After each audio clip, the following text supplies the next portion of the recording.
दोस्तों नमस्कार। आपके अपने चैनल अजय महात्मा ऑफिशियल में आपका स्वागत है। लोकतंत्र में कुछ दिन ऐसे होते हैं जो इतिहास नहीं बल्कि मोड़ बन जाते हैं। आज हम बात कर रहे हैं उस दिन की जब 11 साल में पहली बार सरकार संसद में अपने ही बिल को पास नहीं करा पाई। यह सिर्फ एक राजनीतिक घटना नहीं थी, यह एक संकेत था। 3 बड़े बिल, महिला आरक्षण, परिसीमन और केंद्र शासित संशोधन। सरकार पूरे आत्मविश्वास के साथ आई थी, लेकिन जैसे ही वोटिंग हुई, सरकार के पक्ष में 298, विपक्ष में 230, जबकि जरूरी थे 352 मत। और यही जादू खत्म हो गया, क्योंकि यह कोई साधारण बिल नहीं था, यह संविधान संशोधन था। 2/3 बहुमत जरूरी था, लेकिन 300 का आंकड़ा भी पार नहीं हुआ। और सबसे बड़ी बात, पहली बार विपक्ष एकजुट दिखा। कोई क्रॉस वोटिंग नहीं, कोई टूट फूट नहीं, सत्ता और विपक्ष के बीच एक साफ लकीर। विपक्ष का सबसे बड़ा आरोप यही था, यह बिल पास करने के लिए नहीं बल्कि मैसेज देने के लिए लाया गया था। हम महिलाओं के साथ हैं, हम बदलाव चाहते हैं। लेकिन विपक्ष ने इसे पलट दिया, यह राजनीति है, सशक्तिकरण नहीं। अब आते हैं असली मुद्दे पर, परिसीमन। अगर यह लागू होता है, संसद की सीटें 543 से बढ़कर 850 तक हो सकती। नई सीमाएं, नया राजनीतिक गणित। और सबसे बड़ा सवाल, यह सब 2011 की जनगणना के आधार पर क्यों? नई जनगणना क्यों नहीं? विपक्ष का डर सिर्फ राजनीति नहीं था। ओबीसी, दलित, आदिवासी, माइनॉरिटीज।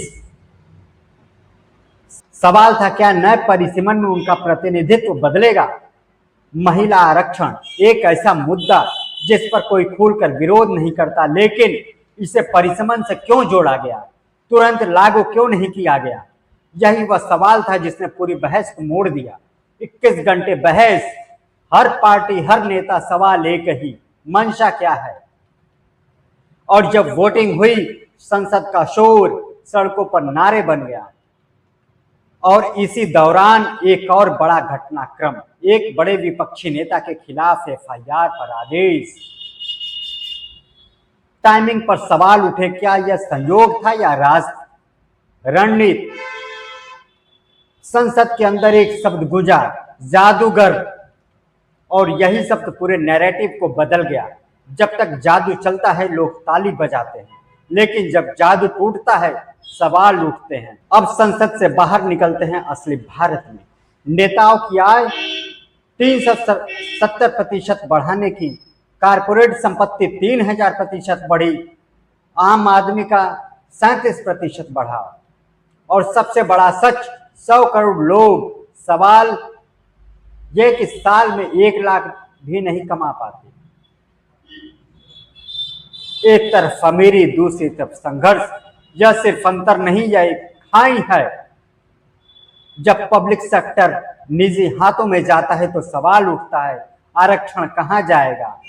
आज का युवा पढ़ा लिखा है लेकिन बेरोजगार है, और यही सबसे बड़ा गुस्सा बनता जा रहा है। गैस, पेट्रोल, रोजमर्रा की चीजें सब महंगा, लेकिन आय लगभग स्थिर। लोकतंत्र सिर्फ चुनाव नहीं होता, यह भरोसे पर चलता है। और जब सवाल उठते हैं न्यायपालिका पर, चुनाव प्रणाली पर, तब लोकतंत्र कमजोर होता है। संसद में मुद्दे कुछ और हैं, आरक्षण, परिसीमन, लेकिन जनता के मुद्दे रोजगार, महंगाई, सुरक्षा। यही सबसे बड़ा डिस्कनेक्ट है। आज राजनीति मुद्दों से ज्यादा नैरेटिव पर चलती है, और लोगों को यकीन दिला दिया जाए तो परसेप्शन की रियलिटी बन जाता है।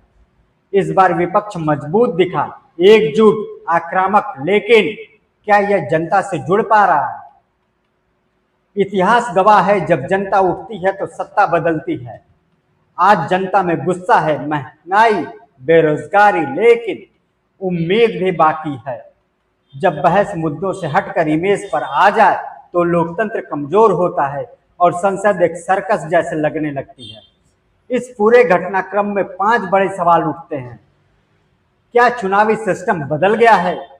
क्या अर्थव्यवस्था का सच छुपाया जा रहा है? क्या जनता के मुद्दे गायब हैं? क्या सत्ता और विपक्ष में अस्थायी टकराव है और सबसे बड़ा जनता कब बोलेगी?